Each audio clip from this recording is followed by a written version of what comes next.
Oh, a big shakeup on Capitol Hill. Thursday, House Republicans are scheduled to choose a new majority leader. All because a Tea Party challenger, a little-known college professor named David Brat, unseated Eric Cantor in the Virginia primary. Cantor, the conservative House Majority Leader, was the second most powerful congressman in this country.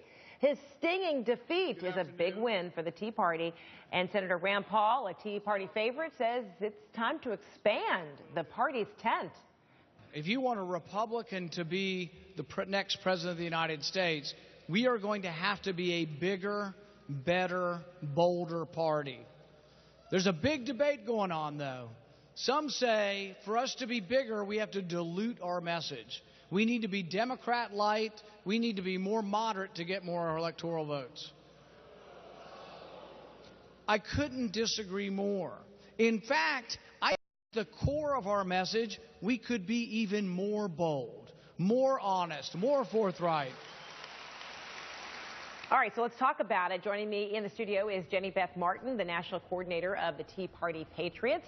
And in Pittsburgh, Republican strategist Lenny McAllister. All right, Beth, to you first. So does this defeat for Cantor indicate that there is a newer kind of movement by the Tea Party? What happened?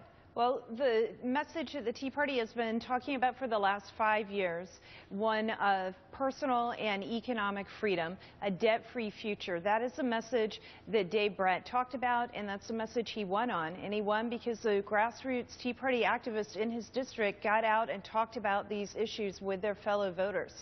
And so, Lenny, we heard from, Senator Lindsey Graham earlier today, who won his race in South Carolina, who said, he had good ground game. And he didn't say it directly, but is it the case that maybe Cantor lost touch, took too much for granted, maybe?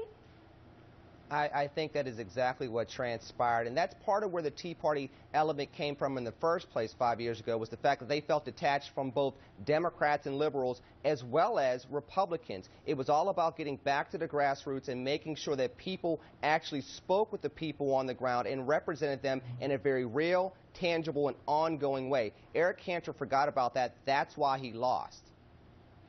And so when you hear Rand Paul say, the answer is not to be more moderate. Instead, quite the opposite, Beth, it's about being as conservative as you can be.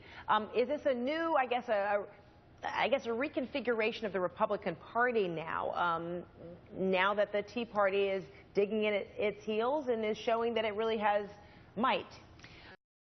What we care about is making sure that we have an economic future where we have a debt-free country, where we're paying down our debt, and where we have more opportunity in this country. And a lot of times the Republicans stray from that message, and they start doing things like talking about fixing Obamacare rather than repealing it and restoring health care freedom.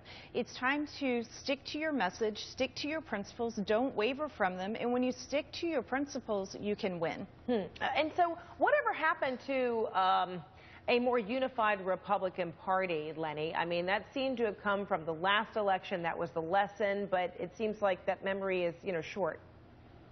Well, it's because we oftentimes get into these fights among conservatives. What we have to remember is we need relatable, digestible conservatism. And I think too often than not, the conservative wing and my fellow conservatives forget that ivory tower conservatism is just as bad as ivory tower liberalism. If it's something that the average voter and the swing voter cannot relate to, we cannot win. And if we cannot win, we cannot legislate. And if we cannot legislate, we can't lead America out of the depression that we're in right now from an economic standpoint as well as from a morale standpoint. So we have to make sure that we're more united, but we don't just get caught up in the philosophy of conservatism. We make sure that it's applicable across the diversity of America. That's something that oftentimes in these primaries we forget about. Another big test of Tea Party power is a week away when longtime GOP incumbent Senator Thad Cochran faces a runoff against a Tea Party challenger. So, Beth, what likely could happen?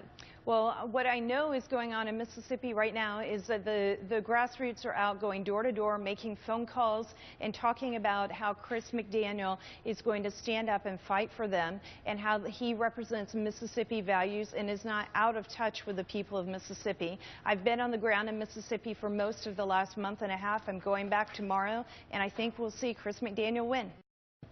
All right, Lenny, how do you see it?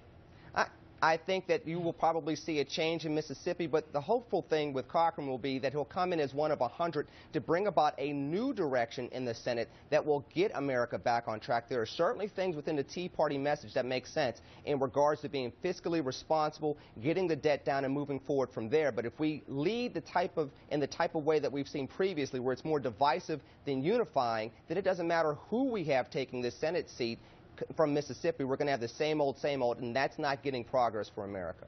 Lenny McAllister, Jenny, Beth Martin, thanks to both of you. Appreciate it. Thank you.